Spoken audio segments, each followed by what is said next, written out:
নেতা সফরে যাবে, সে টেলিফোন করে বলছে, টেলিফোন তার অডিও সংলাপটা ভাইরাল হয়েছে, সে বলছে আমাদের এক বিএনপির নেতা আসবে, 15-16 বছরের একটা বাচ্চা মেয়ে জোগাড় করে রাখো।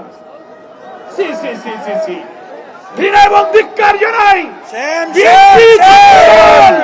যুবদল, তাদেরকে আপনারা এই যৌন লালসার লোলুপ শিক্ষা আপনারা দিচ্ছে। ধর্ষণ, যৌন বিকৃতি, যৌন উন্মাদনায় লালসা বিএনপির নেতাদের মধ্যে কি পরিমাণ তৈরি হয়েছে।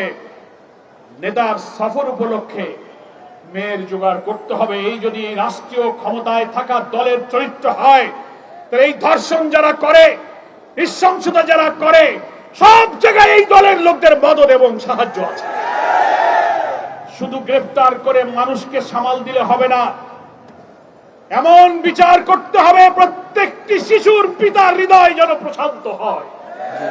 প্রয়োজনে আইন সংশোধন করে ধর্ষণ এবং মৃত্যুর শাস্তিতে মৃত্যুদণ্ড, কারাগারের মধ্যে ফাঁসিতে মৃত্যুদণ্ড দেওয়া হয়। বাংলাদেশের ফৌজদারি দণ্ডবিধি প্রয়োজনে সংশোধন করে ইসলামিক জুরিসপ্রুডেন্সে বলা হয়েছে এই সব নৃশংস হত্যার বিচার প্রকাশ্য জনগণের মধ্যে, তাকে সামনে এই মৃত্যুদণ্ড দিলে গোটা জাতির মধ্যে অপরাধ সম্পর্কে আতঙ্ক তৈরি হবে।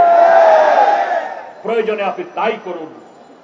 নৈতিক শিক্ষা, ইসলামী শিক্ষা, মানুষের অন্তরে আল্লাহর ভয়, আখিরাত পরকালের ভয় সৃষ্টি করার জন্য জামাত ইসলামী আলেম ওলামারা যেখানে ইসলামী শিক্ষা নৈতিকতার কথা বলে আসে, তখনই আপনারা বলেন উনাদের উপরে জঙ্গিবাদের ভূত চেপেছে।